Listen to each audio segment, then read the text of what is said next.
नमस्कार। मैं चंद्रपाल प्रजापति जागृत भारत एक शंखनाद न्यूज चैनल से। हमारा न्यूज चैनल राष्ट्रीय मुद्दों को प्रमुखता से हमेशा उठाता रहा है और आगे भी उठाता रहेगा। मैं सभी साथियों से आग्रह करता हूं कि जागृत भारत एक शंखनाद न्यूज चैनल को सब्सक्राइब करें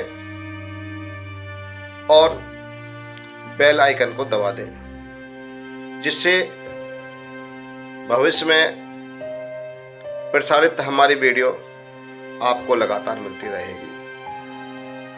आज हम एक ऐसी कहानी देखेंगे जो केवल इतिहास नहीं बल्कि हमारी संस्कृति, पहचान और जिम्मेदारी से जुड़ी है।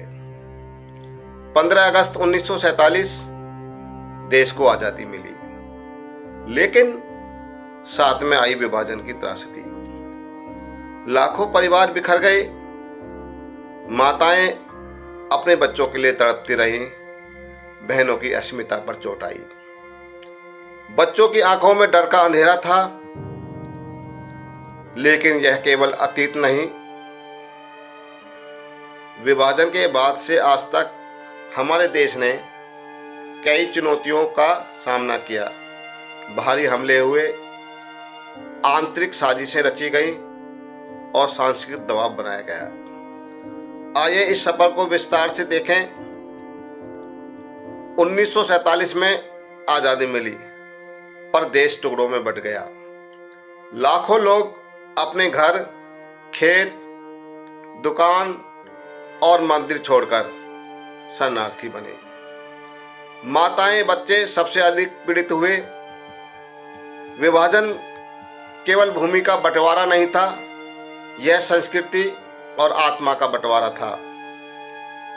पाकिस्तान में 1947 में हिंदुओं की संख्या लगभग 20% थी, जो आज घटकर 2% रह गई है। बांग्लादेश में 1947 में लगभग 28 से 30% हिंदू थे, जो आज घटकर करीब 8% रह गए हैं। इसके विपरीत भारत में सभी नागरिकों के साथ समान व्यवहार जारी है। यहाँ मुसलमानों सहित सभी धार्मिक समुदाय सुरक्षित और समान अधिकारों के साथ रहते हैं। भारत में मुस्लिम आबादी धीरे धीरे बढ़ रही है, जबकि पाकिस्तान और बांग्लादेश में धार्मिक अल्पसंख्यकों पर अत्याचार और हत्याएं अब भी नहीं रुक रही हैं। वहां हिंदू सुरक्षित नहीं है। जो अन्याय और अत्याचार 1947 में हिंदुओं पर हो रहे थे, वो आज भी निरंतर जारी है। पाकिस्तान और बांग्लादेश से प्रतिदिन कोई ना कोई खबर हिंदुओं पर अत्याचार की समाचार पत्रों में हम पढ़ने और सुनते रहते हैं। 1950 में संविधान लागू हुआ, लोकतंत्र की नींव रखी गई, लेकिन भीतर से समाज घावों से जूझ रहा था। गरीबी, अशिक्षा और अविश्वास ने जगह बनाई। विदेशी विचार धीरे धीरे शिक्षा और संस्कृति में प्रवेश करने लगे। भारत के अंदर लगातार युद्ध और आंतरिक संघर्ष चलते रहे। 1962 में भारत के ऊपर चीन ने हमला किया। उसके जवाब में हमारे जवानों ने सीमाओं पर अपनी वीरता दिखाई। 1965 और 1971 में पाकिस्तान के साथ युद्ध हुआ। 1975 से 1977 तक आपातकाल रहा, जिसमें अभिव्यक्ति पर रोक लगी रही। 1984 से 1990 तक पंजाब में आतंकवाद, कश्मीर से हिंदुओं का पलायन रहा। 1992 से 1993 तक अयोध्या आंदोलन और मुंबई ब्लास्ट हुए। जब समाज अपनी आत्मा भूल जाए तब अधर्म भीतर घुस जाता है। यह स्पष्ट करता है कि इतिहास केवल युद्ध और कानून की लड़ाई नहीं, बल्कि संस्कृति और पहचान की रक्षा का संदेश भी देता है।